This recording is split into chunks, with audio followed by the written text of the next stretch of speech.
¿Qué tal, amigos? Bienvenidos a otro programa de Dilo al Mundo. Hoy, como siempre, tratamos de acercar la palabra de Dios hacia ustedes y estamos muy agradecidos de que Dios posibilite este compartir.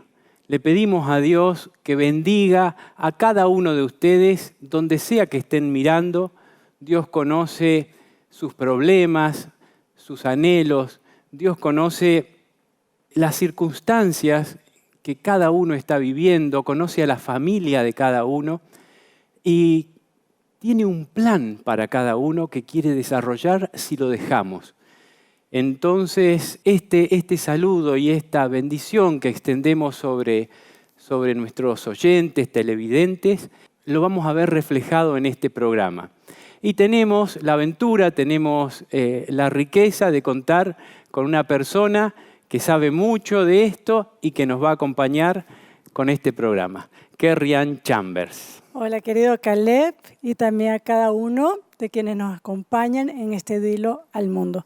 La verdad que es un placer compartir contigo y sobre todo estudiar juntos la palabra de Dios.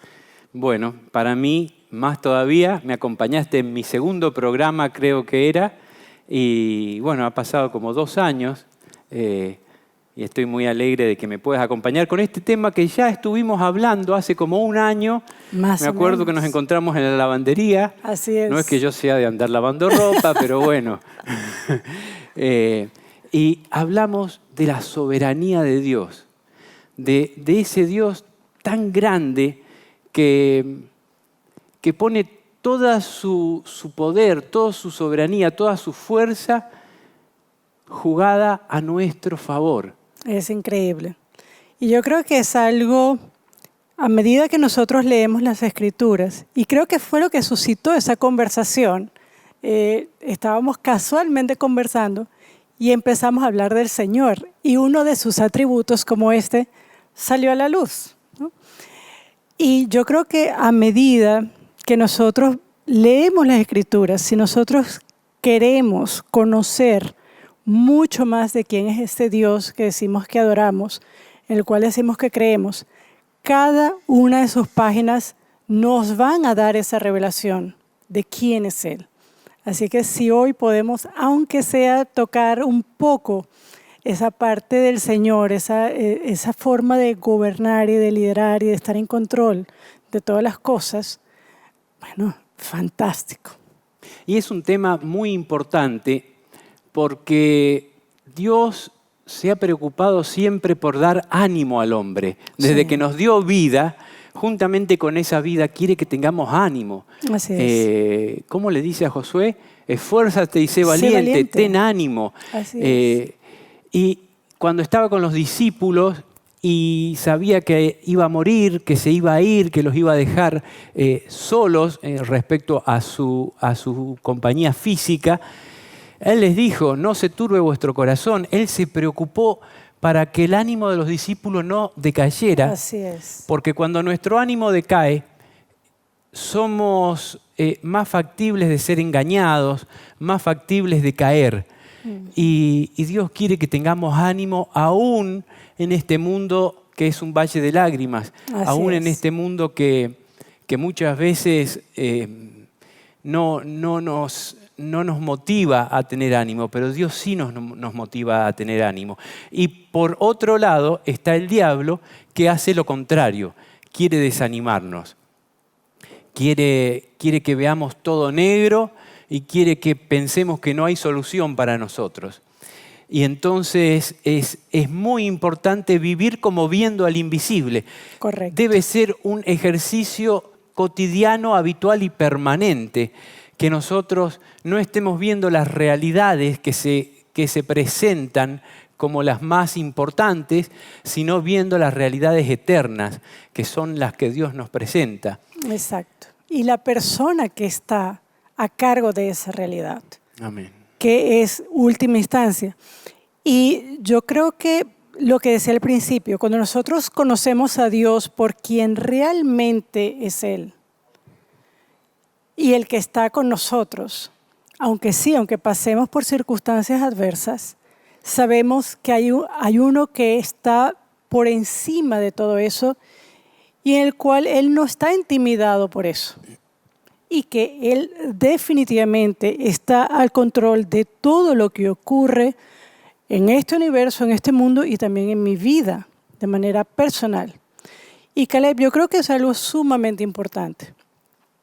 ¿Por qué? Porque yo creo que hay muchos cristianos hoy día que aunque profesan creer la palabra de Dios, aunque profesan creer en Jesucristo y en el Padre y en la obra del Espíritu Santo en sus vidas, sin embargo, cuando vemos el aspecto práctico de mi vida o las decisiones que tengo que tomar o las circunstancias por las cuales tengo que pasar, hay muchos de nosotros que tomamos una posición deísta en nuestro actuar.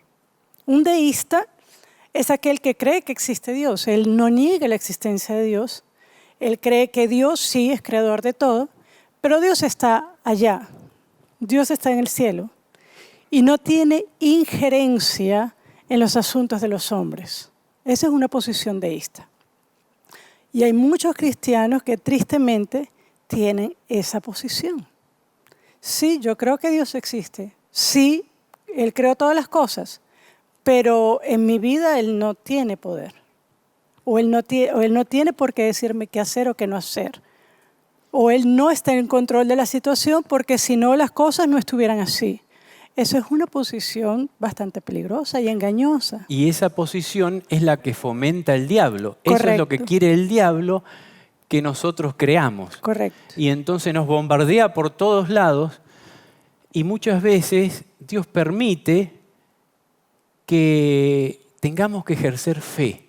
Jesús trabajó la fe mucho con sus discípulos y hizo cosas extraordinarias como el monte de la transfiguración, donde hizo que viniera Moisés, hizo que viniera Elías, se presentó a ellos con su gloria refulgente y lamentablemente ellos estaban con tanto sueño que si bien eso les sirvió muchísimo, no lo pudieron aprovechar al 100%.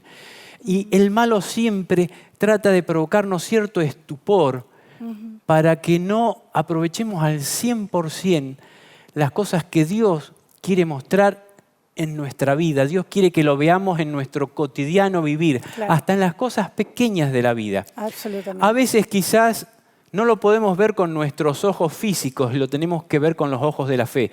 Y no tenemos ejercitado los ojos de la fe. ¿Qué nos sostiene en los ojos de la fe? La palabra de Dios. Absolutamente. Cuando Jesús estaba en el desierto, como una piltrafa humana, después de ayunar 40 días, las fieras del desierto acechándolo, el hambre prácticamente matándolo. Él no veía la fortaleza de Dios ahí con él en ese preciso momento. Pero tenía las palabras: este es mi Hijo amado en quien tengo complacencia. Correcto. Y eso lo sostuvo cuando vino el diablo a tratar de engañarlo y le dijo: si eres hijo de Dios, di que estas piedras se hagan pan. El diablo sembraba la duda y le pedía demostraciones. Dios decía: este es mi Hijo amado en quien tengo complacencia. Y Jesús eligió agarrarse de la palabra de su Padre. Amén. Para no caer en ese sutil y tan tremenda tentación del diablo. Así es. Jesús pudo, de alguna manera, no sé si con el consciente o con el inconsciente, pero pudo discernir que ese ángel de luz, como seguramente se le presentaba, no había que darle bolilla, como quien Exacto. dice. No solo de pan vivirá el hombre, salió desde lo más profundo de su alma esas palabras que él le había dicho a su pueblo y ahora las tenía que aplicar en su vida. Increíble. Es algo que tenemos que tener muy claro y que la Biblia, a través de las historias que nos cuenta, lo pone de manifiesto de una manera que es extraordinaria. Absolutamente. A lo largo de toda la Biblia lo vemos y muchas veces estudiamos profecías, estudiamos cuestiones teológicas, pero esas historias tan hermosas y tan bellas de la Biblia no son menos importantes para capacitarnos a vivir el tiempo al cual nos enfrentamos. Absolutamente, en eso estoy de acuerdo. Sabes, ahora que hablas precisamente de leer la Biblia, de estudiar la Biblia. Y es cierto lo que dices, hay personas que abrimos la Biblia para encontrar algo específico. Queremos saber material profético, queremos saber qué quiere Dios para mí, o algún consejo, o alguna promesa de Dios. Y eso está bien, pero hay un fin último de las Escrituras que si nosotros no lo hacemos de manera deliberada en nuestro estudio, vamos a perder mucho de lo que realmente es este libro. Y Jesús dijo que la vida eterna consistía en esto, en que te conozcan a ti, el Dios verdadero, y a Jesucristo a quien has enviado. Esa es la suma teológica, que te conozcan a ti. Entonces, cada letra, cada palabra, cada página de las Escrituras nos revela eso. Entonces, uno. Y número dos, Cristo también dijo en el libro de Juan también, Juan 5, le dice a los fariseos, vosotros escudriñáis las Escrituras, porque pensáis que en ellas tenéis vida eterna. Es decir, sí, ustedes leen la Biblia, ustedes escudriñan las Escrituras y piensan que ella tiene vida eterna, pero ellas son las que testifican de mí. Y sin embargo, no vienes a mí para que tengas vida. Entonces, el otro propósito de las Escrituras es que podamos ver a Jesucristo y a su obra en cada página de la Escritura. Yo puedo memorizar fechas, puedo memorizar personajes, puedo saberme muchas cosas, pero si yo soy incapaz de ver a Cristo en cada libro de la Biblia, tanto del Antiguo Testamento como del Nuevo Testamento, sean libros poéticos, sean libros históricos, sean libros proféticos. Si yo no veo a Cristo, ya perdí el último objetivo de mi lectura, que es conocerlo a Él y conocer al Padre. Amén, amén. Bueno, tenemos varias placas para introducir este tema de la soberanía de Dios, que quizás no las vamos a leer todas por una cuestión de tiempo, vamos a leer un par, pero me gustaría preguntarte así, si te pregunto, ¿qué podés recordar donde Dios haya manifestado su soberanía, tanto en cuestiones pequeñas como en cuestiones grandes? Como para ejemplos, claro, donde Dios manifiesta su soberanía. Mira, yo creo que la primera manifestación donde uno puede ver la soberanía de Dios está en la primera proclamación del Evangelio, porque el hecho de Dios de gobernar está aliado, que a eso se refiere su soberanía, es el poder intrínseco que Él tiene y la autoridad que Él tiene para gobernar. Y yo creo que la primera proclamación de esto es precisamente con la primera proclamación del Evangelio, que se da en Génesis 3:15.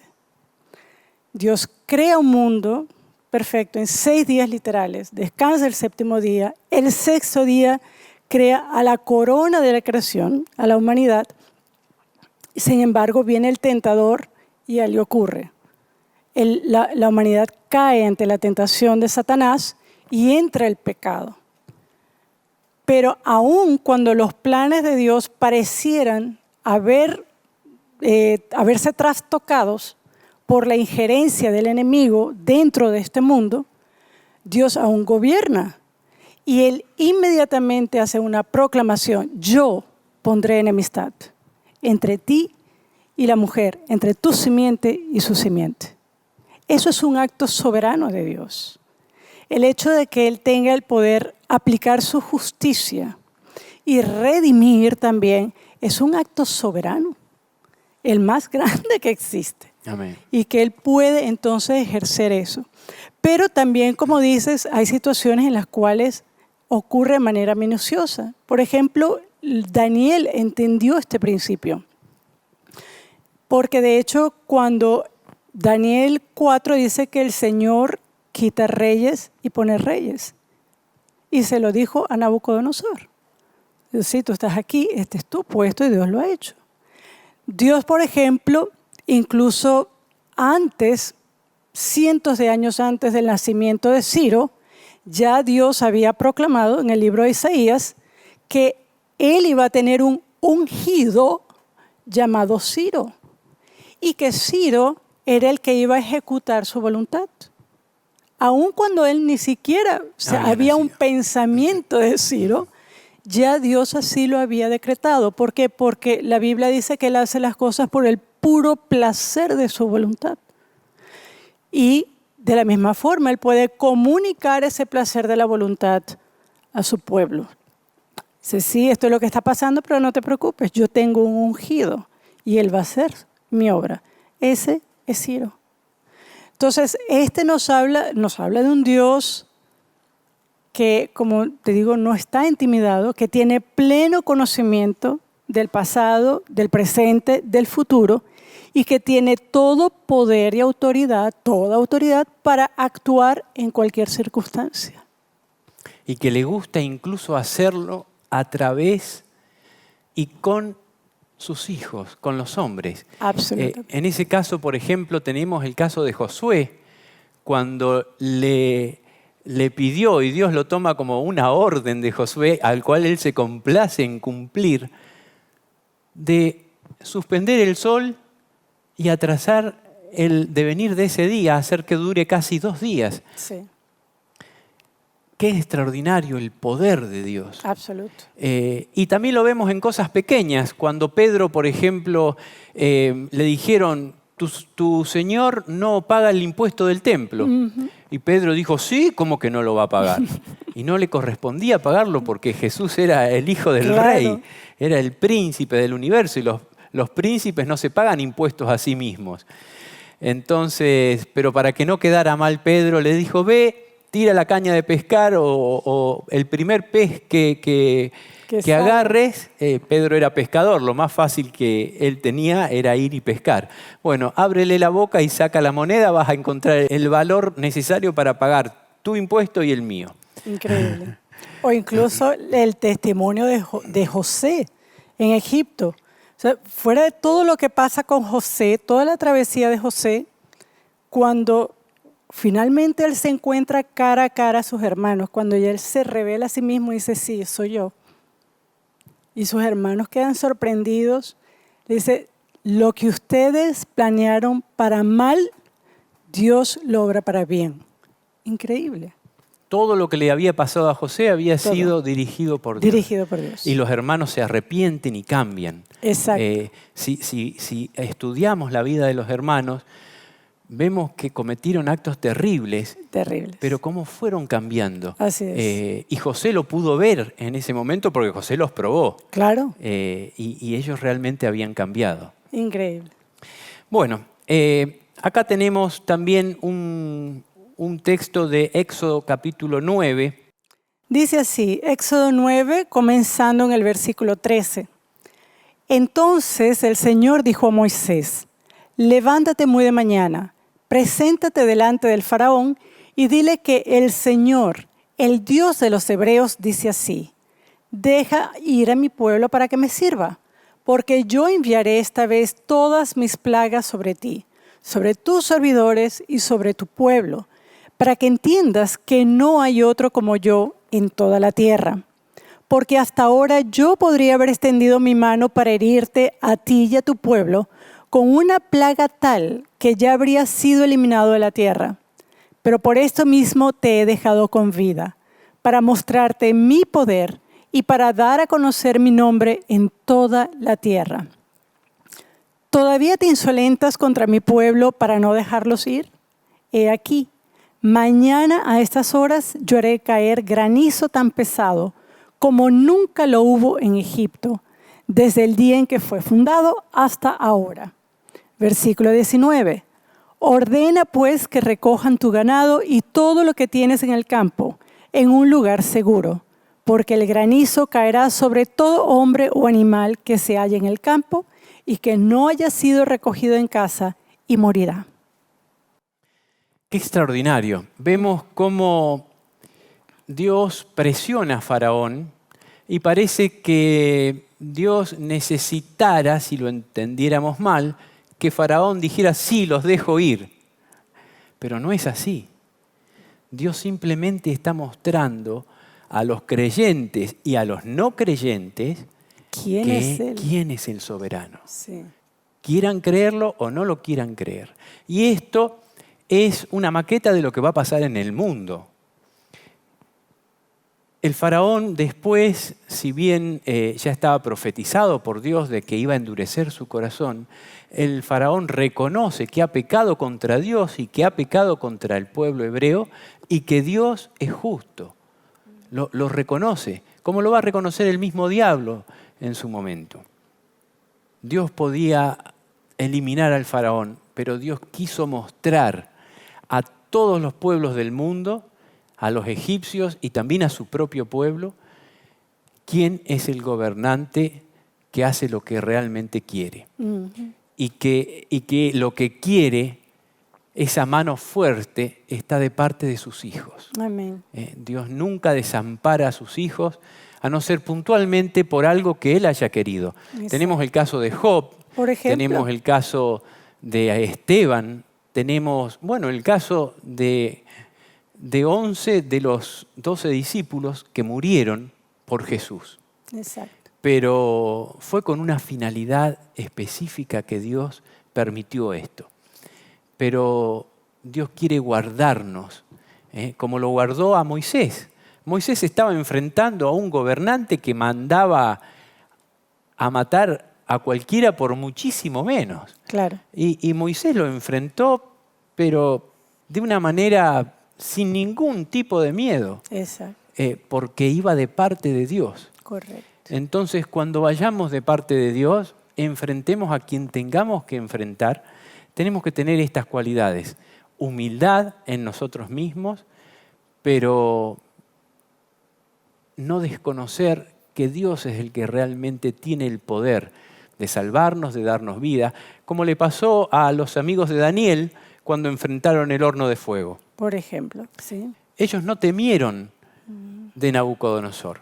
Y más adelante, Nabucodonosor, que era un gobernante que los hizo tirar al horno de fuego, siendo que conocía varias cosas de Dios y siendo que se había humillado ante Dios, pero el ego humano en ese momento se apoderó de él y los hizo tirar al horno de fuego. Después los reconoció cuando vio que Jesús estaba ahí en medio de ellos. Pero después se volvió a ensoberbecer. Y Dios le hizo llegar una profecía diciéndole que esa soberbia no la iba a tolerar y que iba a terminar como una bestia en el campo. Correcto. Y Daniel, cuando le comunicó la interpretación de ese sueño al rey, se lo comunicó con todo pesar. Es más, pasó bastante tiempo para que se cumpliera. O sea que Dios se lo comunicó para darle una oportunidad. Pero no aprovechó esa oportunidad y dijo, esta Babilonia que yo construí en base al poder de mi gloria. Y Dios lo hizo Inmediatamente lo humilló. Inmediatamente humillarlo, perdió sus facultades mentales, se transformó como un animal.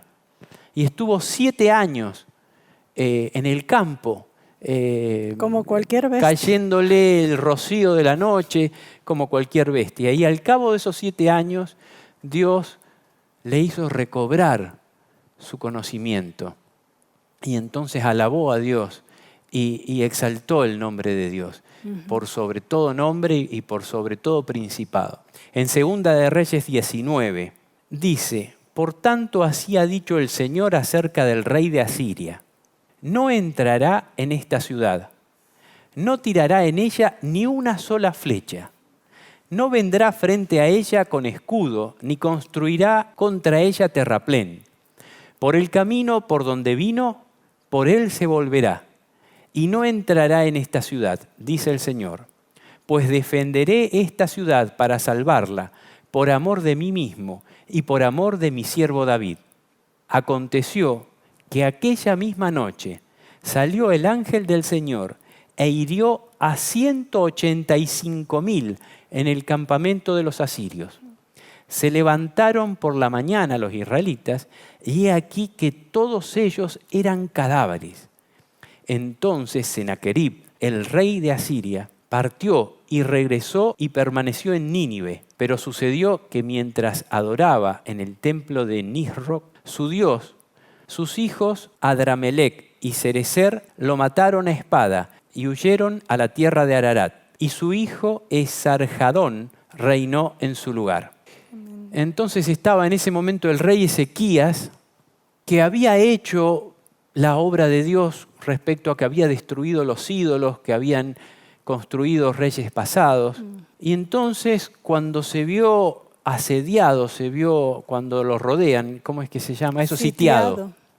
Sitiado, mandó a llamar al profeta Isaías y le dijo, bueno, no tengo forma de defenderme, estamos, como quien dice, estamos muertos frente a esto. ¿Cuántos eran los que estaban sitiando? 185.000. ¿Vos sabés lo que es eso? Es terrible. Es terrible. Son varias ciudades juntas. El rey de Siria, Senaquerib, había mandado mensajes insultativos hacia Dios, hacia el rey de Judá, hacia Ezequías y hacia todo el pueblo, diciendo, ¿pero ustedes se creen que Dios los va a librar? ¿Por qué no libró a las 40, 50 ciudades que ya las había pasado por arriba? Ellos también tenían sus dioses. Y de manera intimidante había mandado estos mensajes. ¿Cómo Dios lo silenció inmediatamente? Lo destruyó. Lo hizo carne picada a él y a todos a todo el poderío ese terrible que traía, que humanamente era imposible de enfrentar. Entonces nos muestra que no tenemos nada que temer. Dice Apocalipsis, creo que es capítulo 3, cuando se le da el mensaje a la iglesia de Filadelfia, creo que es, que dice, el que tiene la llave de David, que cierra y ninguno abre, abre y ninguno cierra. Isaías 14:24 dice así, el Señor Todopoderoso ha jurado, sin duda alguna, lo que yo he decidido se hará, lo que yo he resuelto se cumplirá. Y versículo 27, el Señor Todopoderoso lo ha decidido y nadie podrá oponérsele. Qué increíble.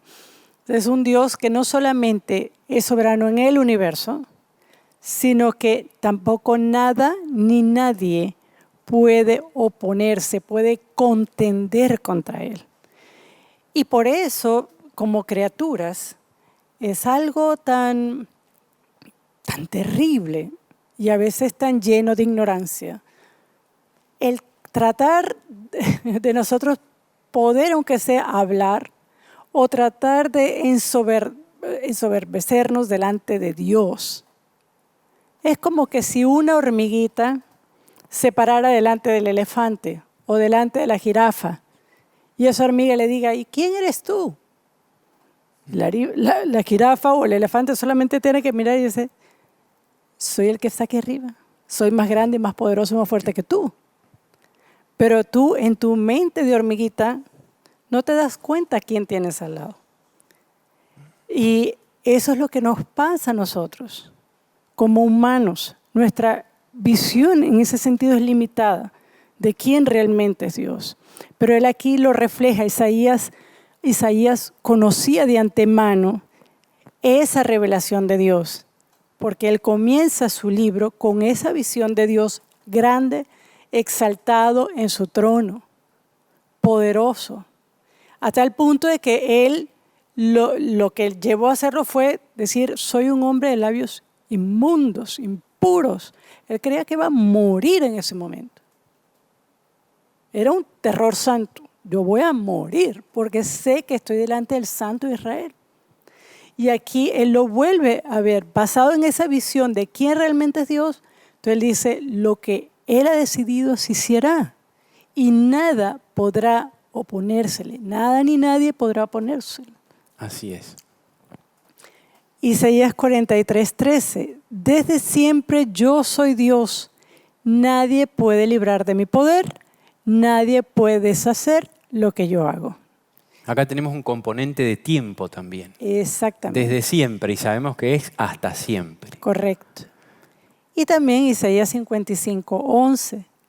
Así también la palabra que sale de mis labios no vuelve a mí sin producir efecto, sino que hace lo que yo quiero y cumple la orden que le doy. Amén. Amén. Acá tenemos una última plaquita con respecto a esto, que también la vamos a leer. Dice, en Cristo Dios nos había escogido de antemano para que tuviéramos parte en su herencia, de acuerdo con el propósito de Dios mismo, que todo lo hace según la determinación de su voluntad. Y esto es la gran noticia, que la determinación de su voluntad es escogernos en Cristo. Para salvación. En Cristo somos salvos. Amén. En Cristo somos acreedores de todas las promesas que no merecemos. Y Romanos 8, y sabemos que Dios hace que todas las cosas ayuden para bien a los que lo aman. Esto es, a los que son llamados conforme a su propósito.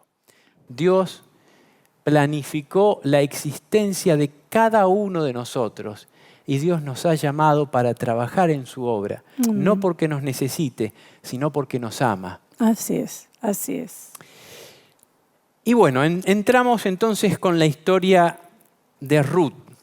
Un bello libro. Un libro hermoso. Un Y bello no nos vamos a personaje. privar de leerlo todo porque cometemos un pecado televisivo acá, que es que no queremos que nada se nos pase desapercibido. Claro. Así que ya saben nuestros oyentes y nuestros televidentes que es un programa de estudio, así que el que se lo puede aguantar, se lo aguanta y saca su provecho, que siempre es jugoso. Y el que no se lo puede aguantar, bueno, lo lamentamos. No, pero sabes que es bueno, si nos estás acompañando, toma tu Biblia también. Este es un libro tan pequeñito, son 4 capítulos, pero que están llenos de tanta riqueza, así que acompáñanos también. Acá tenemos un mapa que nos muestra Belén, está marcado ahí con rojo. Ese era el lugar donde estaba la familia de Elimelec, Correcto. de Noemí y sus 2 hijos. Era un tiempo complicado para el pueblo de Dios. Estaban pasando hambre, por Sí. otro lado. O sea, no había un rey, el rey era Dios, pero el pueblo de Dios se apartaba.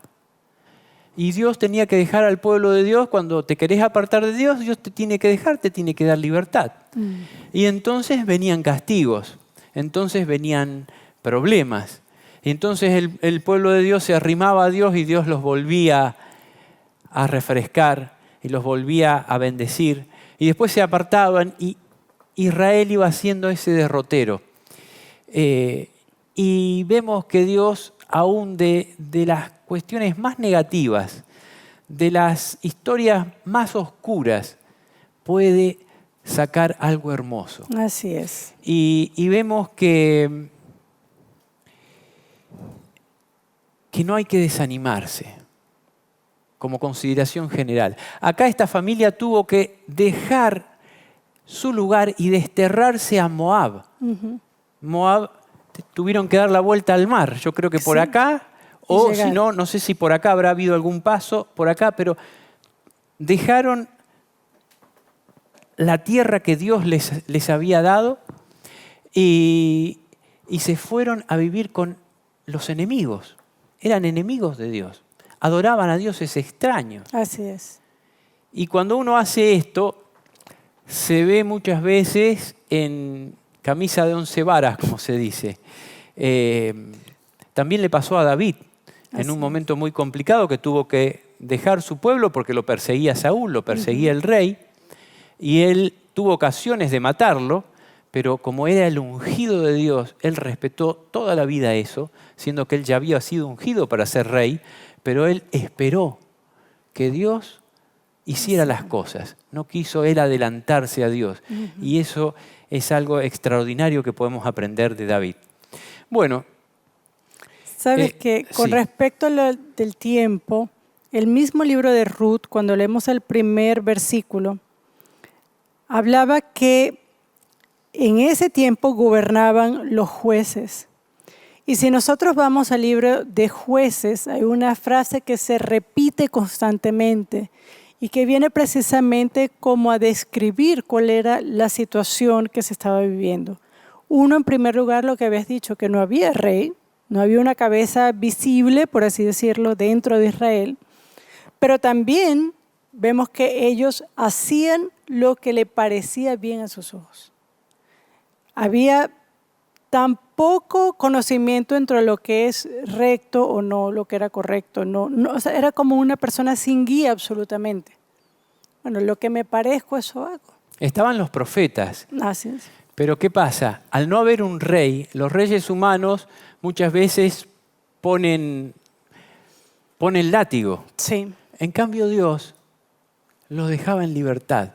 Si ellos querían acercarse a Dios, bienvenido, entonces los guiaba. Y ahí si levantaba no querían otro hacer, juez. claro, Ahí levantaba otro juez para que librara. Pero nuevamente volvían a caer en esa misma situación. Cada uno hacía lo que más le parecía. Y tenían entonces que sufrir las consecuencias de ese parecer, que generalmente estaba atado pues con opresión. Con opresión. Y en esta historia vemos 3 mujeres solas, totalmente desoladas. La que era hija de Dios estaba en una tierra extraña, habiendo muerto sus hijos y habiendo muerto su marido. ¿Qué podía hacer? Parecía que no había ninguna esperanza para ella. Vamos a ver qué es lo que sí pudo hacer Dios en esta historia. En los días en que los jueces gobernaban en Israel, hubo mucha hambre en la tierra, y un hombre de Belén, de Judá, emigró a los campos de Moab, junto con su mujer y sus 2 hijos. Ese hombre se llamaba Elimelec, y su mujer Noemí. Sus hijos se llamaban Mahón y Kelión, y habían nacido en Efrata, de Belén de Judá. Cuando llegaron a los campos de Moab, se quedaron a vivir allí. Pero murió Elimelec, marido de Noemí, y ella se quedó sola con sus 2 hijos. Más tarde ellos se casaron con unas moabitas, una de las cuales se llamaba Orfa y la otra Ruth, y se quedaron a vivir en Moab durante unos 10 años. Pero también murieron Mahlón y Kelión, y Noemí se quedó desamparada, sin marido ni hijos. Realmente algo terrible. ¿Cómo habrá sido Noemí? ¿Cómo habrá manejado Noemí todas estas circunstancias cuando sus hijos escogieron mujeres de Moab que no conocían a Dios? Era algo grave. Dios lo había prohibido de que sus hijos tomaran esposas de otros pueblos. Y Noemí se vio una hija de Dios, se vio frente a esta situación. Podría haberse rebelado y podría haber desechado a sus hijos y podría haber desechado a sus nueras, pero parece que no hizo esto. Tomó un camino de amor. Amó a estas 2 niñas con las cuales sus hijos contrajeron matrimonio. Y yo creo que sí fue así, porque lo vemos también en la actitud que ellas tenían hacia Noemí. Las querían como una madre, ¿no? Y eso pues habla de ese carácter de Noemí hacia ellas. No fue dura con ellas, las amaba. De hecho, la Biblia dice que Orfa y Ruth ambas amaban a Noemí. Entonces sí, tenían una relación especial. Esto es difícil porque uno se ve contrariado, porque hay una situación ahí que a Dios no le gusta. Y entonces, ¿qué posición tomás? Y bueno, Dios es un Dios de amor y es un Dios que dice que tenemos que ser mansos y astutos. Y Noemí parece que supo ser mansa y astuta en cuanto a amar a estas chicas que no adoraban a Dios. Y al amar a estas chicas, el amor vuelve y seguramente le debe haber dado la posibilidad de contarles las historias del pueblo de Israel, contarles las historias donde Dios se mostró como un Dios soberano, distinto a todos los demás dioses. Entonces pudo hablarle de su fe, hablarle de quién era Dios. Y entonces para estas chicas se deben haber ido familiarizando con esto. estas chicas deben haber ido conociendo a Dios de alguna manera a través de Noemí. Sí, yo creo que sí. Ahora, lo curioso es este ámbito. Ahora las tres quedan solas. Y quizás hay personas, y me imagino que sucedió también en el caso de Noemí, dice, ¿por qué a mí?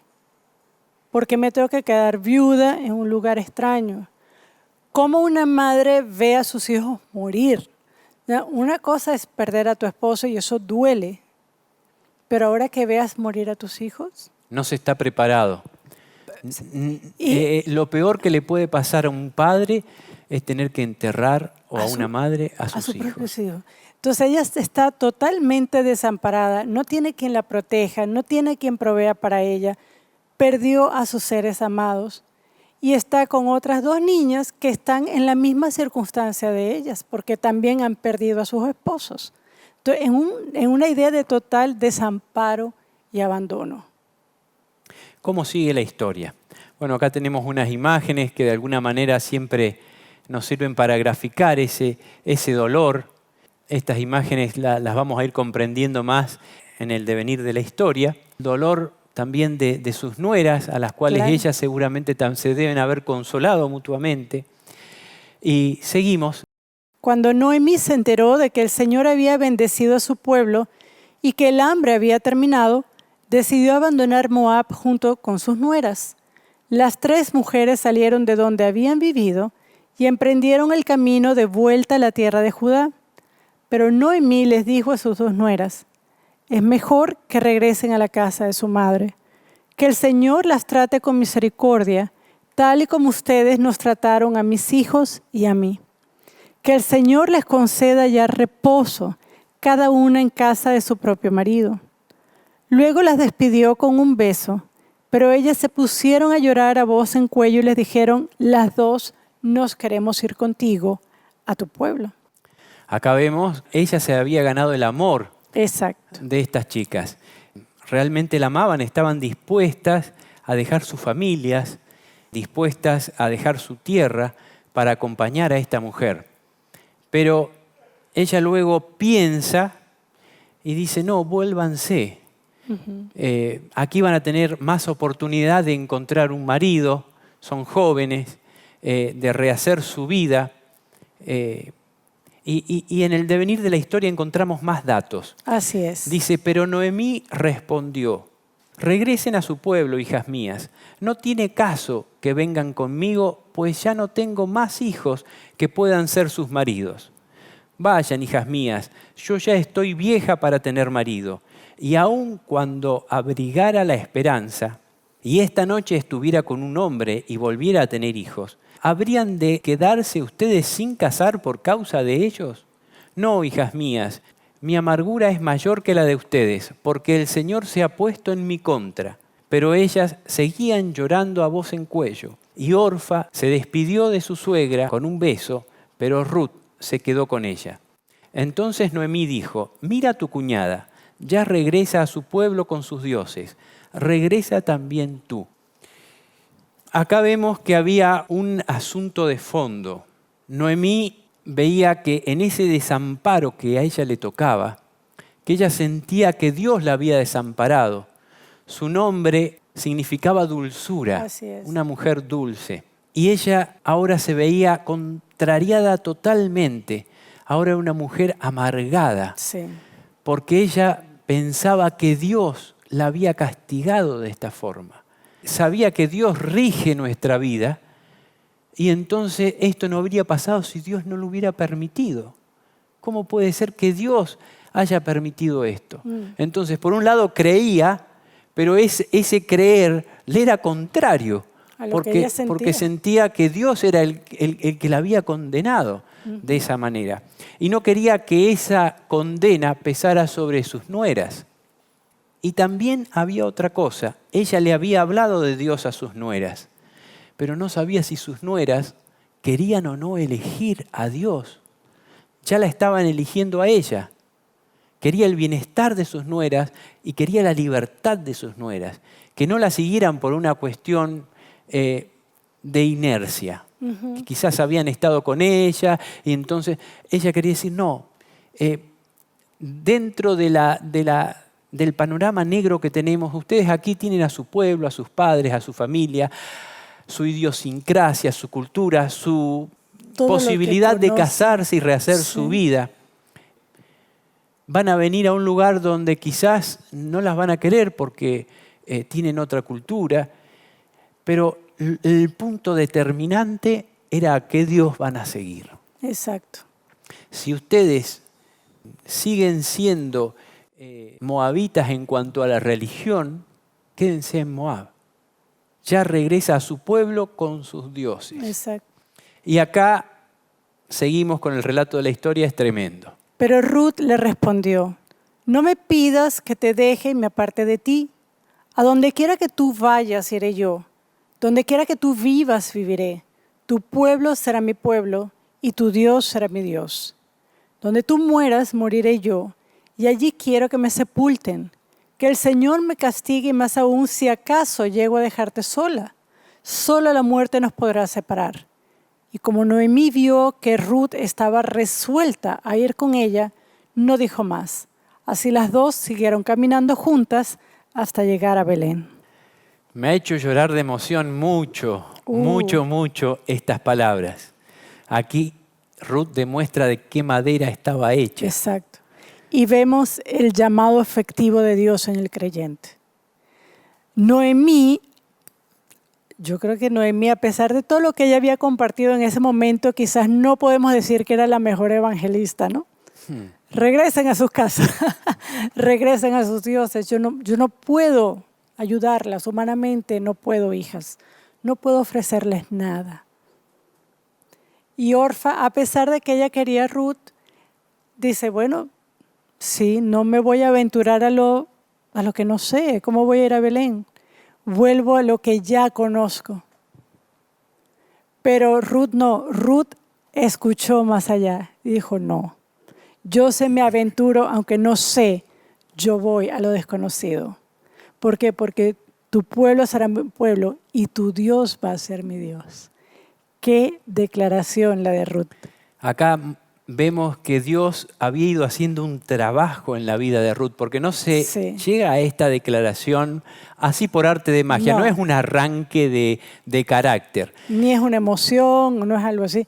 No, ella lo afirma. Dice, incluso que Dios me castigare si nos separamos.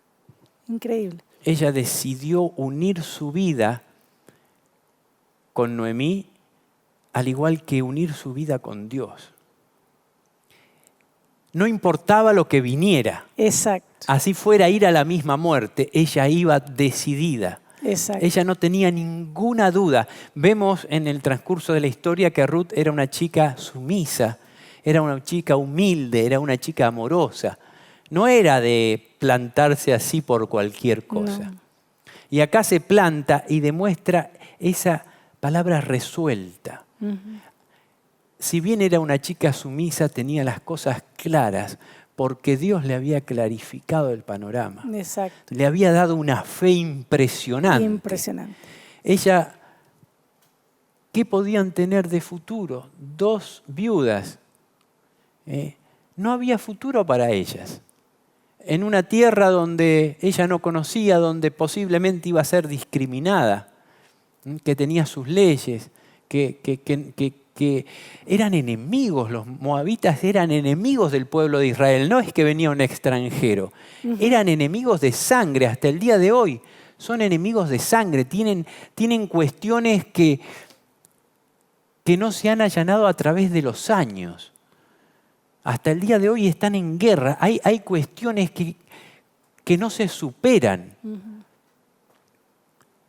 Pero acá Ruth venció todo eso.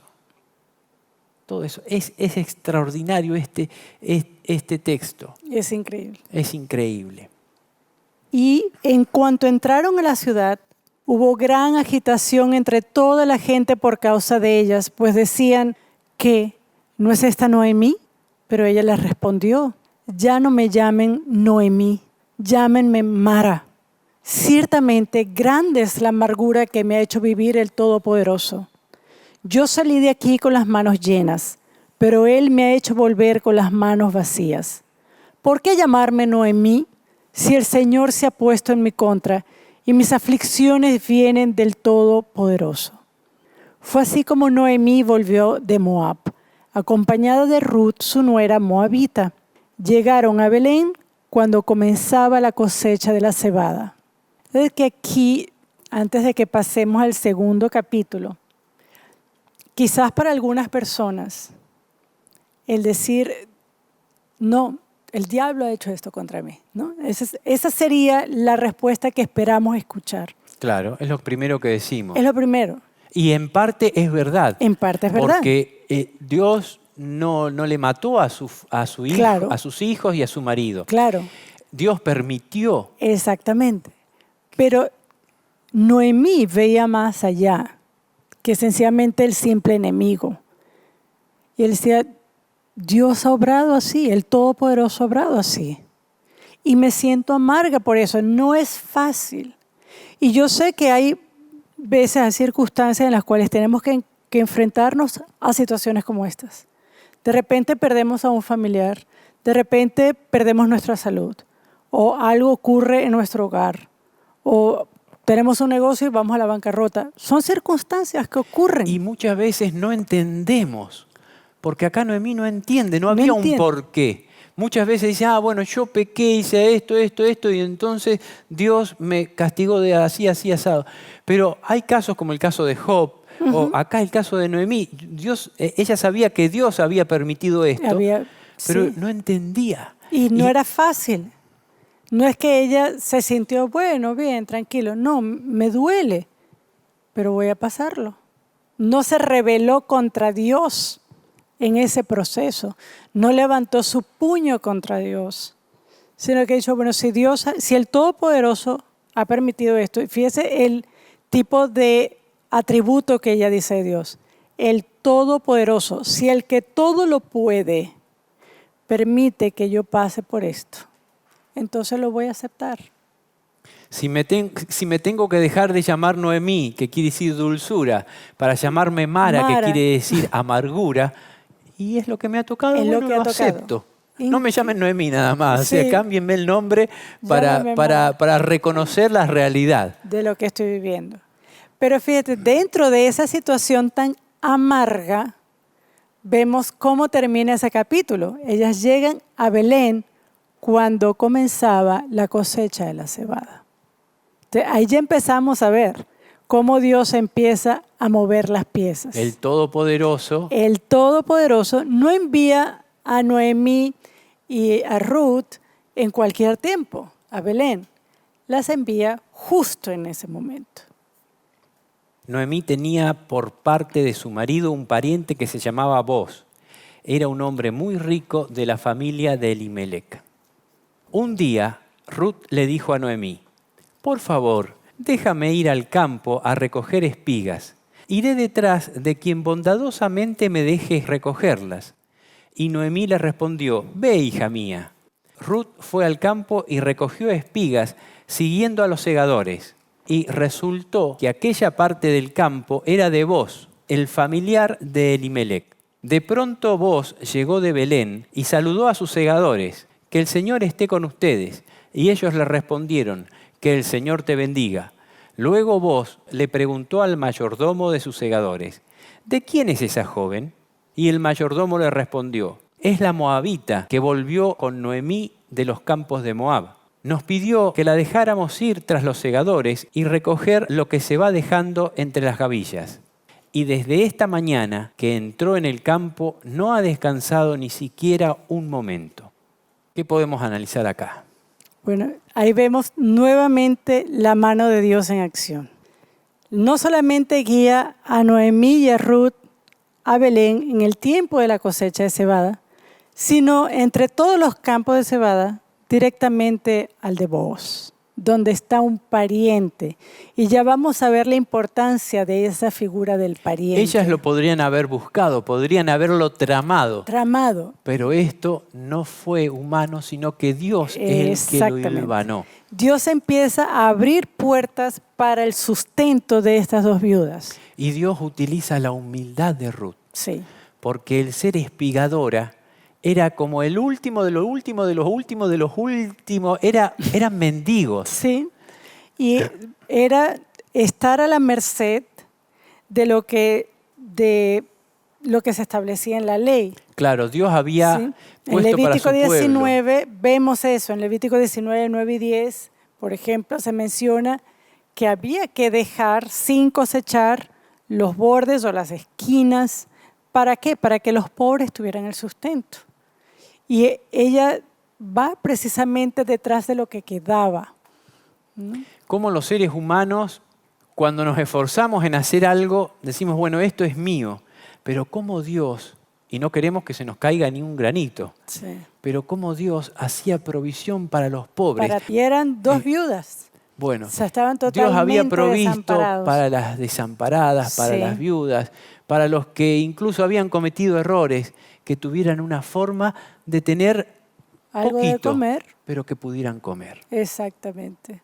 Y entonces, bueno, justamente allí, al campo de Booz, y vemos acá que él empieza a indagar, ¿y quién es esa joven? Le llama la atención. Le llama la atención, porque claro, había otras mujeres segando, pero dice, ¿y quién es ella? Entonces le dice, es la moabita que volvió con Noemí. Él ya sabía la historia, había sido el comentario de todo el pueblo, que volvió Noemí, que volvió con una nuera que es moabita. Parece que la chica es buena, la ha acompañado para ayudarla. O sea, ahí vos ya tenía un panorama de quién era. Exacto. Y aparte se añade esto que el mayordomo de vos destaca, una chica trabajadora. Exacto. Desde esta mañana no ha descansado siquiera un momento. Ahí ella va mostrando, no con palabras, sino con sus acciones, lo que Dios había hecho en ella. El tipo de carácter que empezaba a vislumbrar en ella. Amén. Entonces Booz le dijo a Ruth, escucha, hija mía, no te vayas de aquí, ni vayas a espigar a otro campo. Quédate aquí con mis criadas. Fíjate en qué campo van a segar y síguelas. Ya he dado órdenes a mis criados de que no te molesten. Cuando tengas sed, ve a donde están las vasijas y bebe del agua que saquen los criados. Ruth se inclinó hasta el suelo en señal de respeto y le preguntó, ¿cómo es que me tratas con tanta bondad e interés si yo soy una extranjera? Y Booz le respondió, ya sé todo lo que has hecho en favor de tu suegra después de que murió tu marido. Sé también que dejaste a tu padre y a tu madre y la tierra donde naciste para venir a un pueblo para ti desconocido.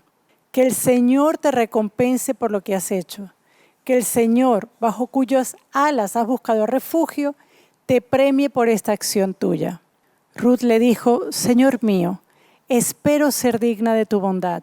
Tus palabras me infunden consuelo, pues me hablas con el corazón, aun cuando no puedo compararme a una sola de tus criadas.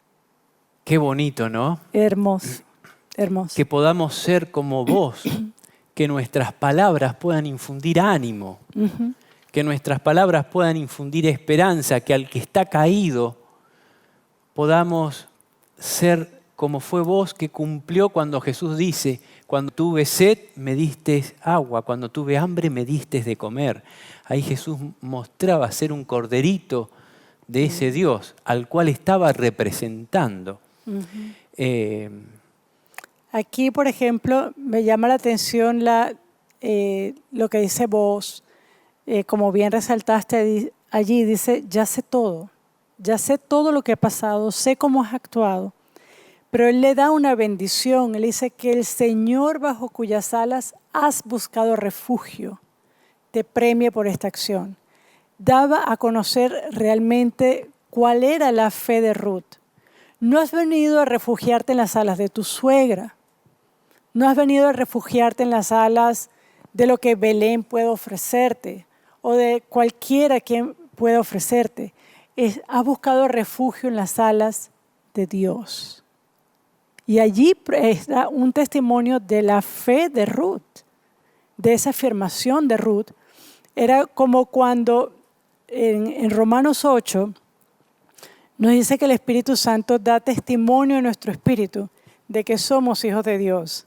Y yo creo que para mí estas palabras son como esa especie de confirmación, porque a veces cuando leemos el texto, todavía nos queda la duda, bueno, sí, ella dijo que sí, que iba a ir, pero ¿será que realmente aceptó Dios o no? ¿Cómo habrá sido?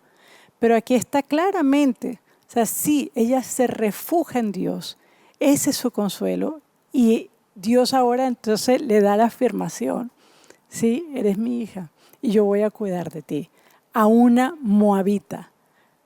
Él extiende sus alas y adopta, tal como dice Romanos 8, de tal forma que después ella también pueda clamar, Abba, Padre. Amén. El espíritu de Ruth de aceptar su realidad también. Sí. Porque ella podría haber dicho, ¿qué voy a ir a trabajar si estoy hecho bolsa? Claro. No, no estoy para salir a trabajar. Ella se agarró de Dios para salir adelante. Se puso bajo el ala de Dios, como bien lo reconoce vos, pero no dejó de hacer lo que humanamente podía hacer. Exacto. Y Dios la acompañó. A la hora de comer, Booz le dijo, acércate, toma un poco de pan y mójalo en la salsa de vinagre y come. Ruth se sentó junto a los segadores y Booz compartió con ella lo que estaba comiendo. Y ella comió hasta saciarse y aún le sobró. Luego se levantó para seguir espigando. Mientras tanto, Booz les dijo a sus criados, déjenla recoger espigas también de entre las gavillas y no la incomoden. Y dejen caer algo de los manojos para que ella lo recoja y no le digan nada en contra. Y así Ruth recogió espigas en el campo hasta el anochecer, y de todo lo que había recogido desgranó como 20 litros de cebada, y lo guardó y regresó a la ciudad. Al llegar sacó también lo que le había sobrado después de comer y se lo dio a su suegra, y al ver Noemí todo lo que había recogido, le preguntó, ¿dónde recogiste espigas hoy? ¿Dónde estuviste trabajando? Bendito sea el que te ha tratado con tanta bondad.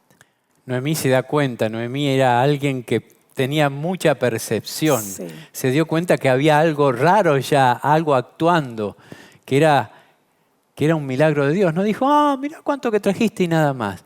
Noemí ya empieza a captar que había alguien detrás de todo esto. Y era vos, pero también era Dios. Era vos siendo una figura de Dios, como Dios quiere que nosotros los representemos. Y vos lo hizo de una manera tan hermosa, porque vos eras un hombre mayor. Parece que no es que estaba coqueteando con ella ni nada por el estilo, sino que la protegía. La veía como una chica desamparada y la estaba protegiendo. Le dijo a sus criados, no la molesten. O sea, no vaya alguno a acosarla, claro, o no vaya a molestarla.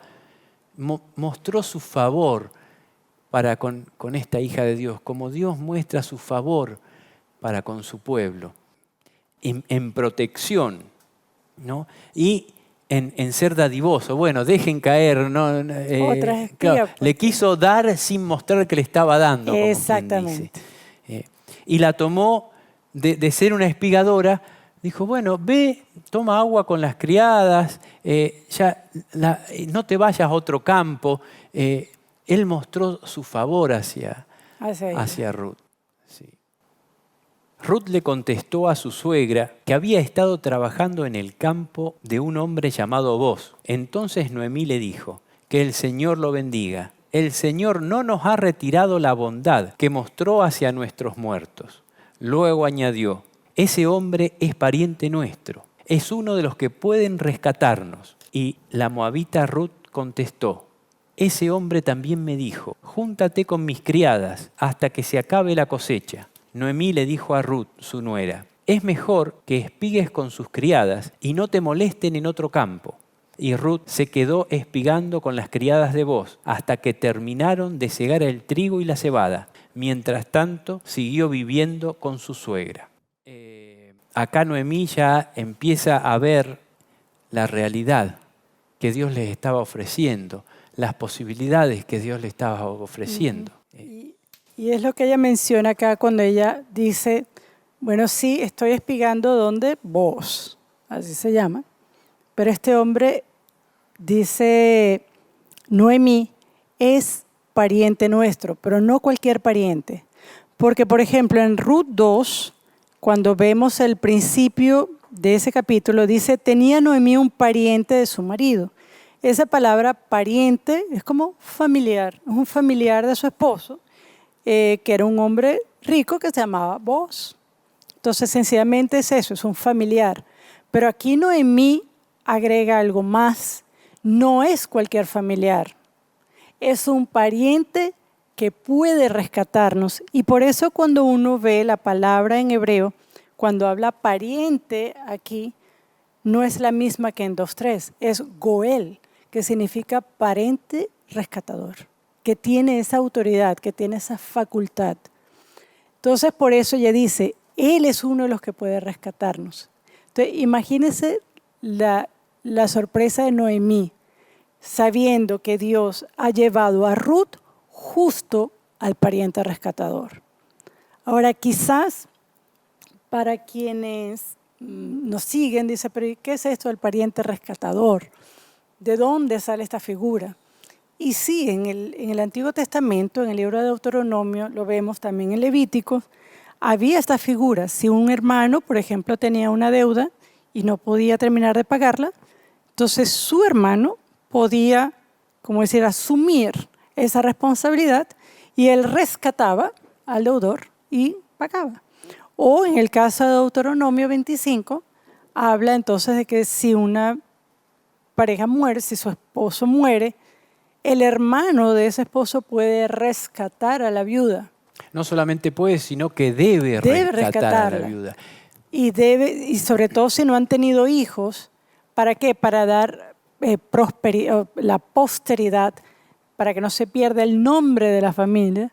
Entonces, para su hermano, él rescata. Y Noemí se da cuenta, él tiene esa posibilidad de hacerlo. Él puede rescatarnos.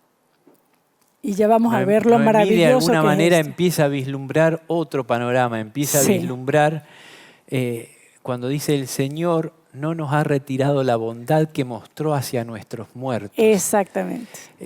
Evidentemente Dios había sido bueno, si bien habían tenido esos desastres de esas muertes, Dios había sido bueno con ellos. Exacto. Y entonces Noemí vuelve a ver que Dios está siguiendo esa trama de bondad para con ellos. Y ya vamos a ver, si quieres, primero leemos y después vemos. Sí. Porque esta figura es maravillosa. Sí, maravillosa. Es extraordinaria. Después Noemí, la suegra de Ruth, le dijo, y aquí ya comenzamos el capítulo 3. Hija mía, es obligación buscarte un hogar para que puedas ser feliz. Vos es nuestro pariente y tú ya has estado trabajando con sus criadas. Precisamente esta noche él va a separar la paja del grano de cebada. Así que báñate y perfúmate, ponte el mejor de tus vestidos y ve a la era. Pero no te presentes ante ese hombre hasta que haya acabado de comer y de beber. Y cuando se vaya a dormir, fíjate en dónde se acuesta y ve luego y levanta el manto con que se cubre los pies. Entonces él te dirá lo que tienes que hacer. Y Ruth respondió, haré todo lo que tú me mandes a hacer. Y Ruth fue a la era e hizo todo lo que su suegra le mandó hacer. Y cuando Booz terminó de comer y beber, estaba muy contento, se retiró a dormir junto a un montón de cebada. Entonces Ruth llegó sigilosamente, descubrió los pies de Booz y se acostó. A eso de la medianoche, Booz despertó sobresaltado y al darse la vuelta se dio cuenta que había una mujer acostada a sus pies. Entonces le preguntó, ¿quién eres? Y ella respondió, soy Ruth, tu sierva. Protege a esta sierva tuya bajo tu manto, porque tú eres mi pariente cercano. Booz le dijo, que Dios te bendiga, hija mía, por esto que has hecho. Al final tu bondad ha sido mayor que al principio, pues no has ido a buscar a otros más jóvenes que yo, pobres o ricos. No te preocupes, hija mía, yo haré contigo lo que tú me digas, pues toda la gente de mi pueblo sabe que eres una mujer ejemplar. Pero toma en cuenta que aunque es verdad que yo soy uno de tus parientes cercanos, hay otro aún más cercano que yo.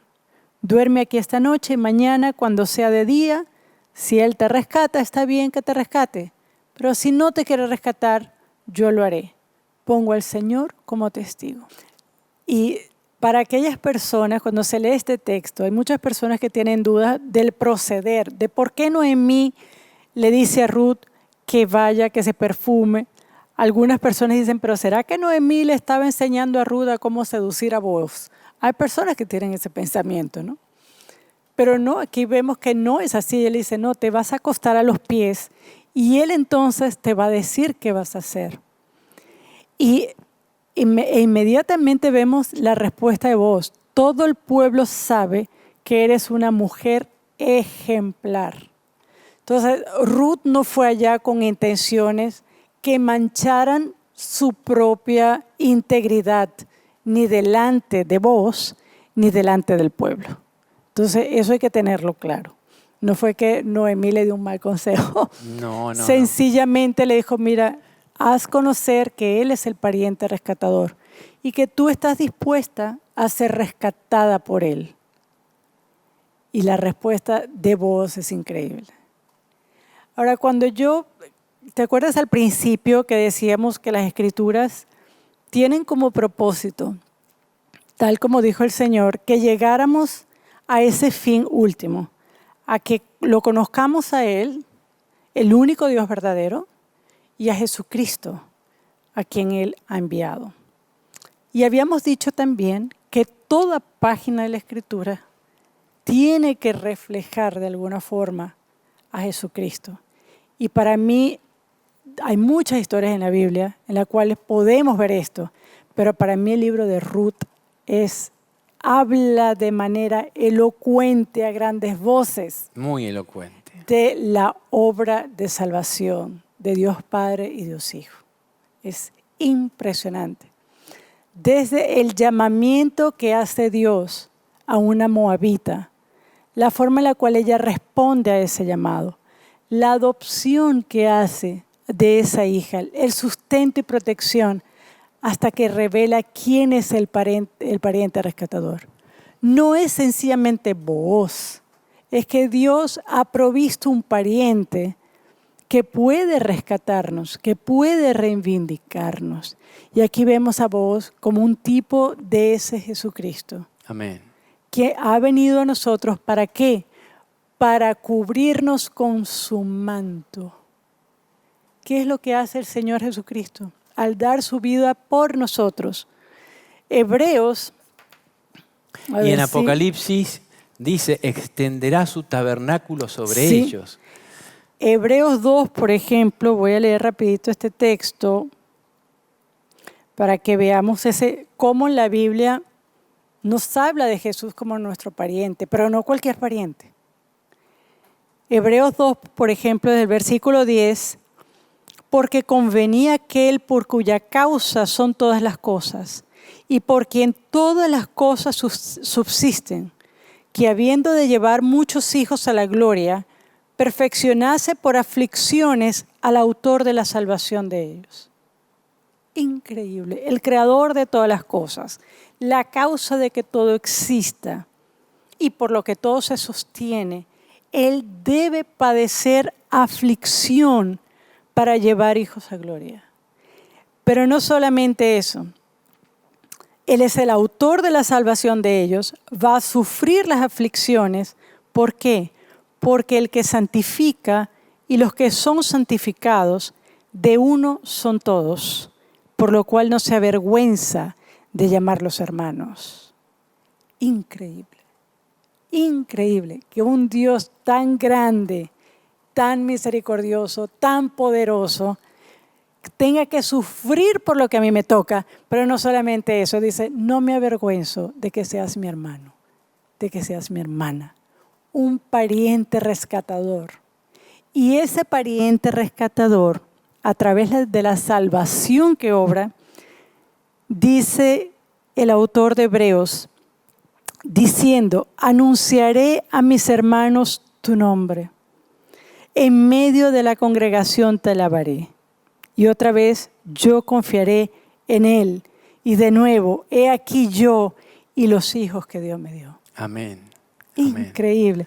O sea, cómo Booz llega a mostrar de una manera tan clara en las Escrituras esa obra de rescate de nuestro pariente cercano, de nuestro Señor Jesucristo. Ojalá que nosotros tuviéramos esa misma humildad de Ruth. Ruth no se colocó al lado de Booz, no se coloca a sobarle la cabeza a Booz, ¿no? Sí. Se coloca a sus pies, descubre los pies. Dice, estoy aquí, rescátame. Dice que la costumbre de los judíos era esa, descubrir los pies para que la persona sintiera el frío y entonces pensar en el otro que no estaba cubierto y que necesitaba que extendieran el manto. Era todo un símbolo. Y en esos casos que había una viuda que había muerto su marido sin dejar hijos, el hermano o el pariente más cercano tenía la comisión, como quien dice, la comendación, como suele decir Chambers, de tomarla como mujer y dar descendencia por el pariente fallecido. Y no hacía falta casamiento, se consumaba, era automático. Y bueno, y ese procedimiento era el que le comunica Noemí a Ruth. Y para Ruth no era quizás algo familiar. No sé si otros pueblos habrán tenido esto. Creería que no, porque era algo que Dios había legislado para su pueblo. Pero ella lo acepta y está dispuesta a todo, y va y lo hace. Qué extraordinario cómo Dios guía todas las cosas. Y al final de la historia, vamos a terminar de ver, no nos queremos adelantar, pero cómo Dios le da la frutilla del postre, la puntada dorada, y lo quiere hacer con cada uno de nosotros. Cada uno de nosotros. Yo en este momento me estoy acordando de una tía querida que tengo que desgraciadamente perdió a uno de sus hijos. Y es algo que pasa el tiempo y ella no lo puede superar, el acordarse de sus hijos, de su hijo, de sus sueños, de todo lo que quedó trunco, no lo puede aceptar, es algo dificilísimo.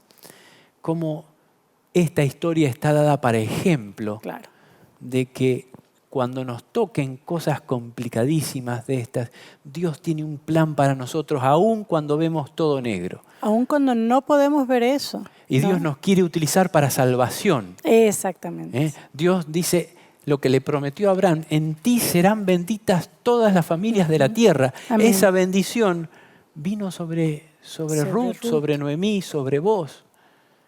Y Dios quiere que venga también sobre nosotros. Amén. Y Ruth durmió a los pies de Booz, pero al amanecer se levantó antes que se pudieran reconocer unos a otros, pues Booz le dijo que nadie debía saber que una mujer había estado en la ara. Pero antes le dijo, quítate el manto y sujétalo.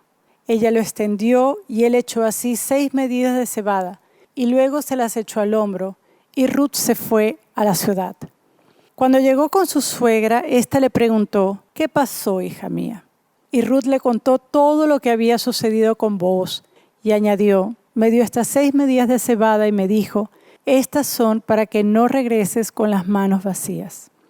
Entonces Noemí dijo, espera un poco, hija mía, hasta ver cómo se resuelve este asunto, porque Booz no descansará hasta dejarlo arreglado todo. Como Noemí realmente muestra ser alguien de experiencia, de esperanza en las cosas de Dios, de seguridad. Ya sabía que habían hecho su parte. Exacto. Y que lo demás lo manejaba Dios. Y sabe que hay algo, y quizás aquí voy a abrir un paréntesis y un poco en esa relación de Ruth y Noemí. Y es bueno que hayas mencionado eso. Noemí es una mujer de experiencia que toma bajo sus alas a una muchacha que no tenía la experiencia de ella, que no conocía como ella, pero ella la guía en el proceso. Y yo creo que eso, cuando nosotros vemos en el Antiguo Testamento, cuando Tito habla que las mujeres ancianas deben enseñar a las más jóvenes, habla de este tipo de experiencia, de aquellas hermanas que tienen experiencia en la fe puedan guiar a las otras. Y no solamente en asuntos de fe, también en asuntos prácticos. Como en este caso, en el caso de que ella, bueno, se va a casar, no se va a casar con vos, la va a rescatar, no se va a rescatar. ¿Qué va a pasar?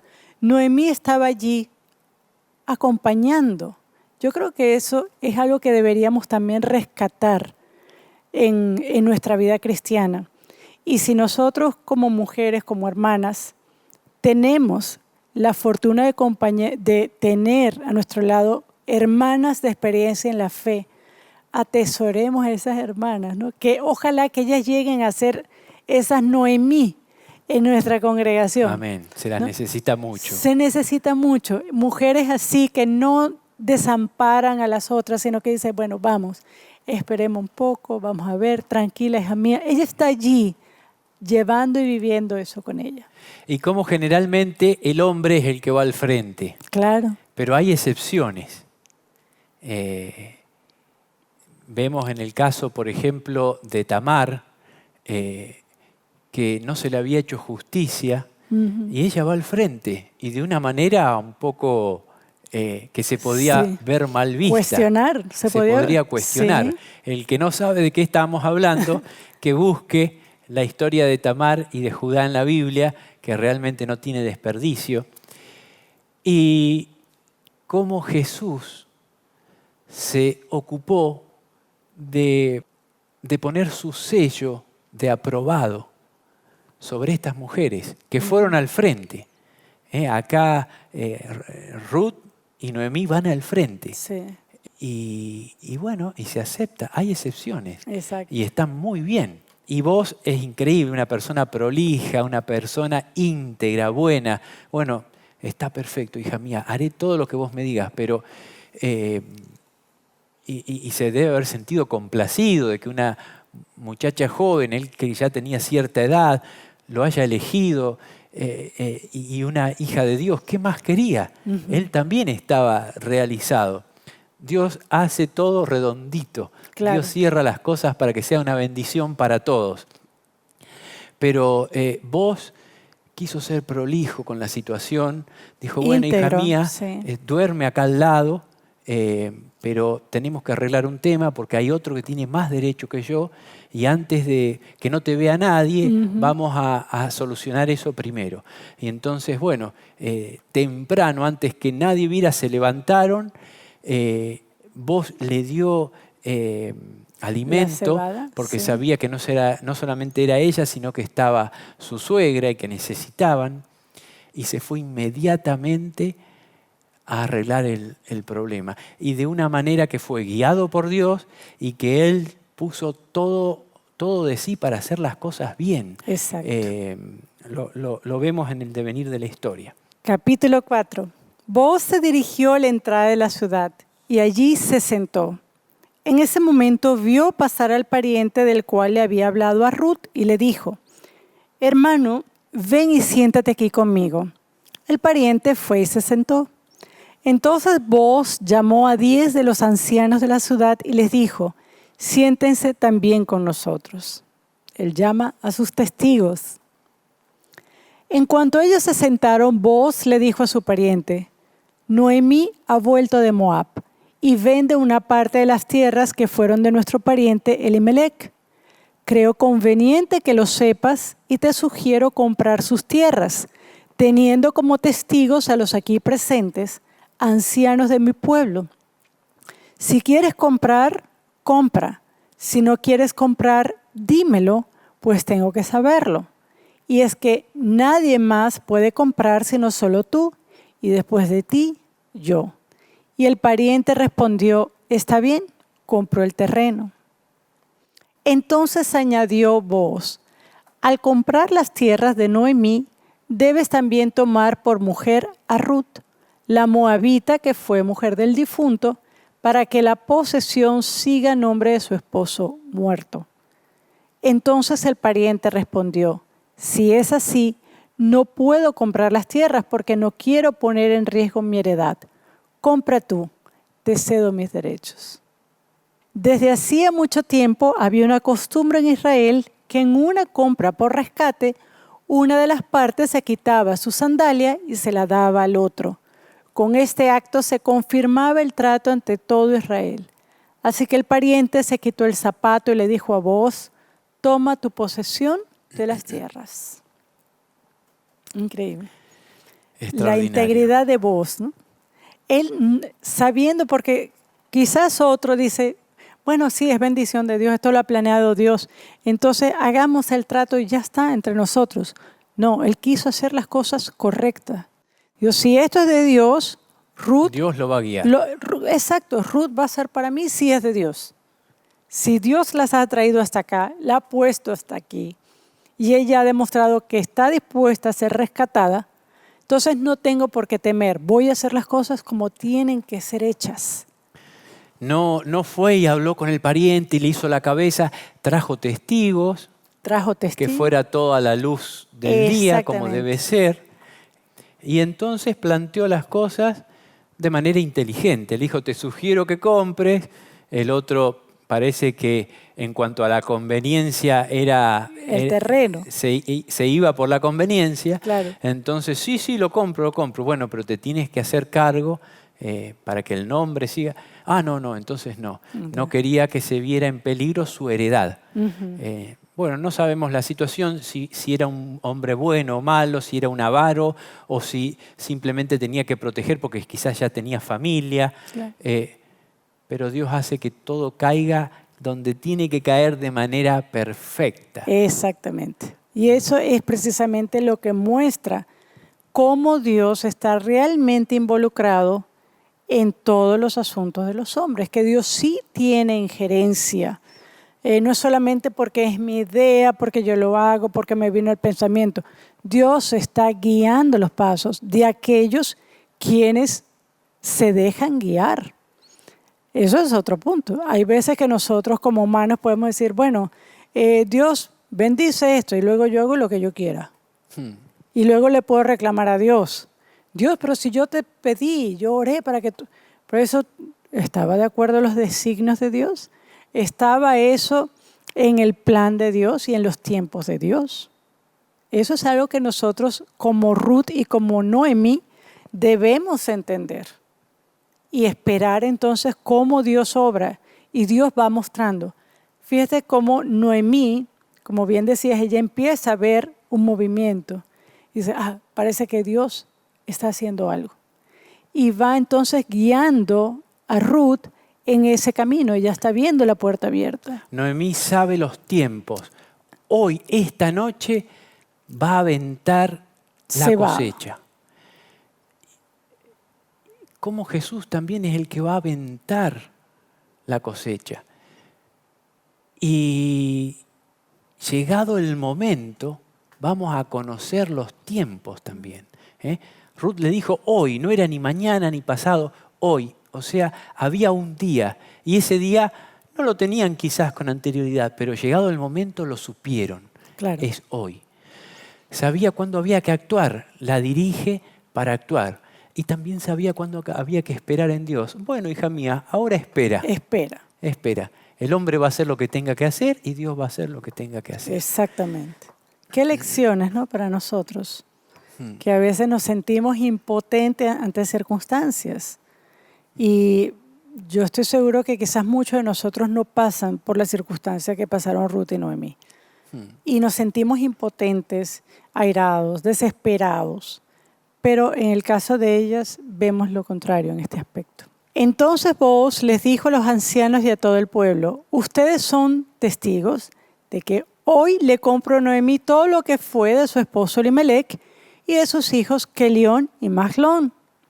Además, tomo por esposa a la moabita Ruth, que fue mujer de Mahlón, para que la posesión siga a nombre de su esposo muerto, y su memoria no se borre de entre sus hermanos ni de su ciudad. Ustedes son testigos hoy de este acuerdo. El pueblo y los ancianos que estaban al entrar a la ciudad dijeron: somos testigos. Que el Señor permita que la mujer que llegue a tu casa sea como Raquel y Lea. Qué hermoso esto. Ya no Ruth la moabita. Ahora ella va a ser como Raquel y como Lea. Amén. Amén. Y las cuales levantaron como pueblo a los israelitas.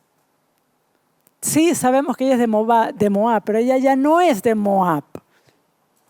Ella es una de nosotros. Ella es como Raquel, ella es como Lea. Y esos ancianos dan testimonio de eso. Y siguen con sus palabras de bendición. Que seas tú un hombre ilustre y distinguido en Efrata y en Belén. Que el Señor te conceda tener con Ruth muchos hijos, como se los concedió a Farés, el hijo de Tamar y Judá. Invocan esta situación complicada como una bendición.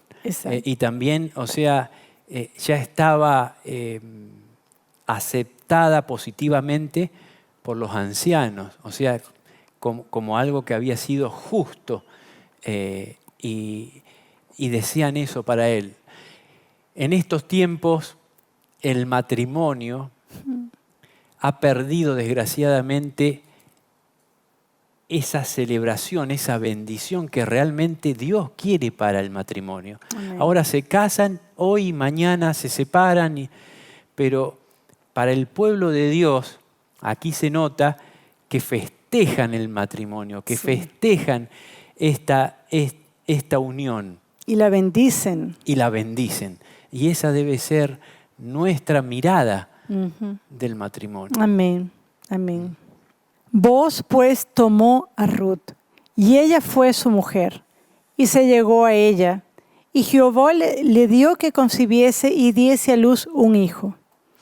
Y las mujeres decían a Noemí: loado sea Jehová, que hizo que no te faltase un pariente redentor, cuyo nombre será celebrado en Israel, el cual será restaurador de tu alma y sustentará tu vejez, pues tu nuera que te ama lo ha dado a luz, y ella es de más valor para ti que 7 hijos. ¡Wow! ¡Qué palabras! Y tomando Noemí el hijo, lo puso en su regazo y fue su aya. Y le dieron nombre las vecinas, diciendo: le ha nacido un hijo a Noemí, y lo llamaron Obed. Increíble. Esto es un pasaje tan hermoso, porque esta es la misma Noemí que dijo: llámenme Mara. Dios así ha lidiado conmigo, el Todopoderoso ha lidiado así conmigo.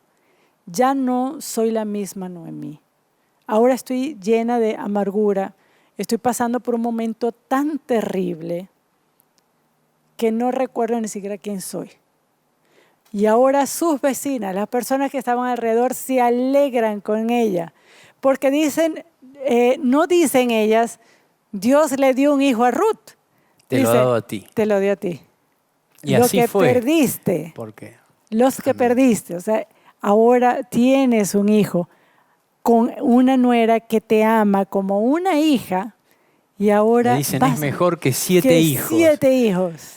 Y fue mejor. Sí. Y fue mejor porque Dios va a restituir sus hijos a través de este hilo, de esta historia. Impresionante, impresionante. Hablando de Obed, es el padre de Isaí, padre de David. Estas son las generaciones de Farés. Farés engendró a Hezrón. Hezrón engendró a Ram. Y Ram engendró a Aminadab. Aminadab engendró a Naasón, y Naasón engendró a Salmón. Salmón engendró a Booz, y Booz engendró a Obed. Obed engendró a Isaí, e Isaí engendró a David. Para mí estos 3 versículos que cierran Ruth, es como que el sello, es como esa bomba que cae. ¡Pum! Dios es soberano. Este es el sello.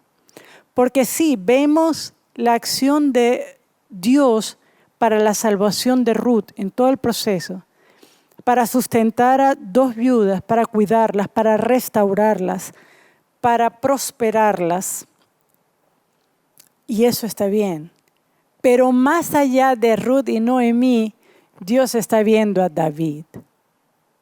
En un tiempo donde no había rey, en un tiempo donde todo el mundo hacía lo que le parecía, donde todo el mundo hacía lo que creía bien a sus ojos, Dios en ese tiempo ya vio a David, el mayor rey de la historia de Israel. Y a través de una circunstancia como esta. Y por eso yo creo que el autor del libro de Ruth quiso enfatizar eso. Si no, estos versículos no estuvieran allí. Pero el autor así lo quiso. Este Dios de Ruth, este Dios de Noemí, el Dios de Elimelech, es el mismo Dios que llevó a Fares, y de Fares a Esrón, y de Naasón, y luego Salmón. Él está hilando todo el hilo de la historia. Esa era la palabra que quería decir.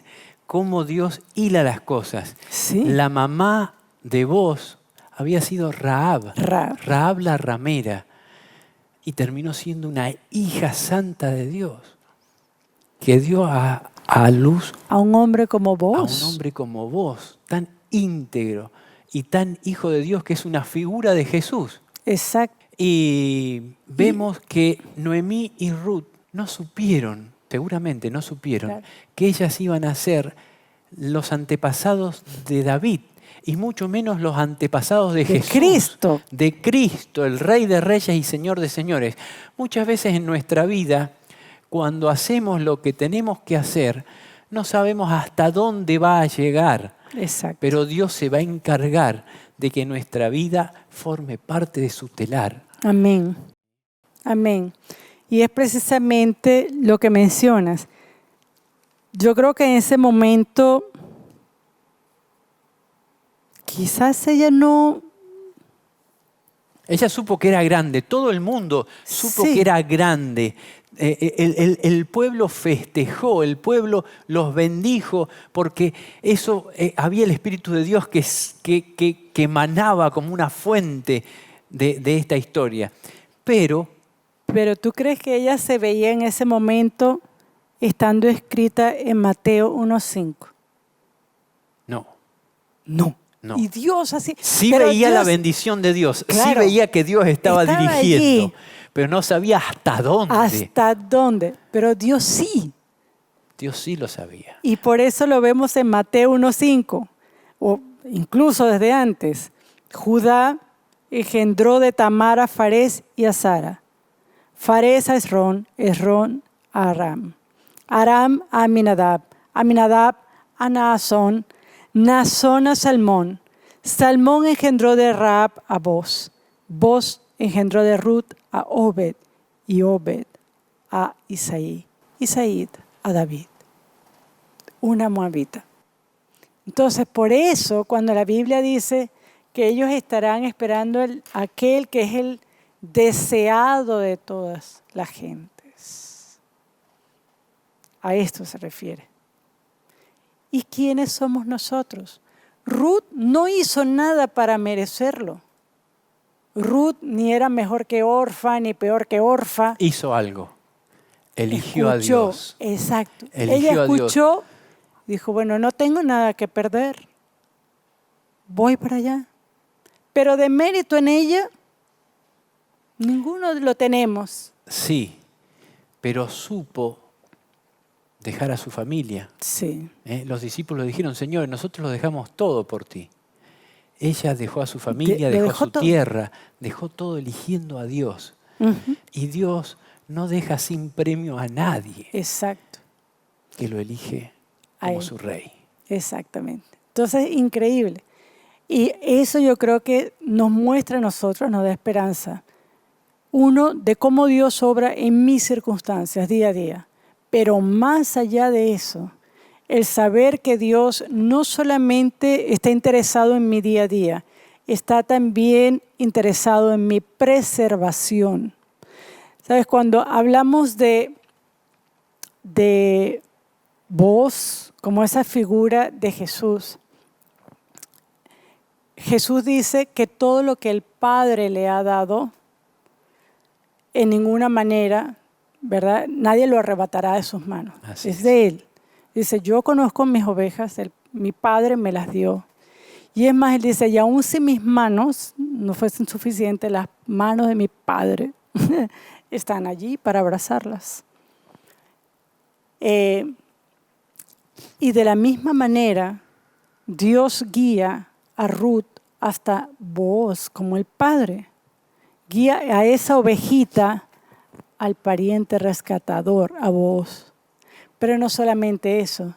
Él se asegura de que este pariente rescatador pueda sustentarla, pueda protegerla, pueda reivindicarla y pueda darle entonces un nombre que ella, por circunstancias, no había perdido. Eso es lo que hace Jesús con nosotros, nuestro pariente rescatador. Amén. El Padre en su misericordia nos lleva a nuestro pariente y el pariente da su vida por nosotros, paga el precio de nuestra redención, nos redime, nos limpia, nos santifica y nos hace herederos. Nos hace herederos de ese Dios inmenso. No sé si esa es tu conclusión o querías añadir algo más. Bueno, yo creo que para concluir, yo diría lo siguiente. Para mí, este libro tiene un cariño muy especial. Precisamente por eso, porque me hizo ver la mano de Dios y quién es Dios y su soberanía de una manera tan clara. Que entiendo que aunque hay circunstancias que me incomoden, que hay circunstancias sobre las cuales no tengo control, pero hay uno que sí está en control de esas circunstancias y que conoce desde antes qué va a pasar, cómo va a acontecer y cómo Él lo va a resolver. Entonces me queda a mí el aferrarme a la presencia, al conocimiento de Dios, al poder de Dios, a la autoridad de Dios y decir como Ruth, cúbreme con tu manto. Confiar en el regazo, a estar ahí debajo de las alas del Dios en que he venido a confiar. Esa debería ser nuestra posición. Me lleva también a pensar y a valorar el valor de mi pariente rescatador. Es increíble. Porque no lo merezco. No merezco que Cristo diga, esta es una de las mías, es tu hija, es mi hermana, di mi vida por ella. Eso es algo que no debería llenarme de orgullo y decir, yo soy... No, es algo que lleva a la total humildad y vanagloria de Dios y decir, solo por su misericordia. Amén. Dios ha dado rescate. Amén. Ruth necesitaba un rescatador fuera de ella, alguien externo. Ella en sí misma, por más buena que era Ruth, por más que la gente dijera, es una maravillosa mujer, ella no podía rescatar lo que era suyo. Necesitaba a un pariente, a alguien fuera de ella. De la misma forma, Cristo ha hecho eso en nosotros. Entonces, cuando vemos esto magnificado y vemos cómo Dios obra para establecer lo que Él ya ha determinado hacer, esto me debería dar confianza. Hay muchas veces, Caleb, que me llaman hermanas, ay, que no sé qué hacer, ay, que estoy desesperada, ay, que los tiempos, ay, que esto. ¿Sabe? Yo he llegado, y este es mi punto personal, la persona que actúa así como gallina sin cabeza, ¿sabe una gallina cuando le cortan la cabeza? Sí. Da pasos, hace cuestiones de vivo, pero está muerta. Y no sabe para dónde va ni para dónde viene. Así de simple. Hay muchos cristianos que andamos así, como gallinas sin cabeza. Tal persona dijo esto, entonces yo empiezo a correr. Tal persona dijo lo otro, yo empiezo a correr. El hermano, el anciano, el pastor. ¿Qué dice Dios? ¿Quién es Dios? ¿A quién sirves? Dios ha dicho, mira, yo sé que tú estás en tiempo de jueces, pero yo estoy viendo a Obed, yo estoy viendo a Isaí, yo estoy viendo a David, yo estoy colocando, yo estoy actuando. A mí no me intimida lo que haga el diablo y sus agentes. Yo tengo la palabra final y lo que he determinado lo voy a hacer. Entonces, ¿por qué tengo que temer? ¿Por qué? Tengo que hacer entonces más como Ruth y como Noemí, acercarme a ese Dios, llegar a conocerlo a través de su palabra, Amén. tal y como Él se ha descrito a sí mismo, no como yo entiendo.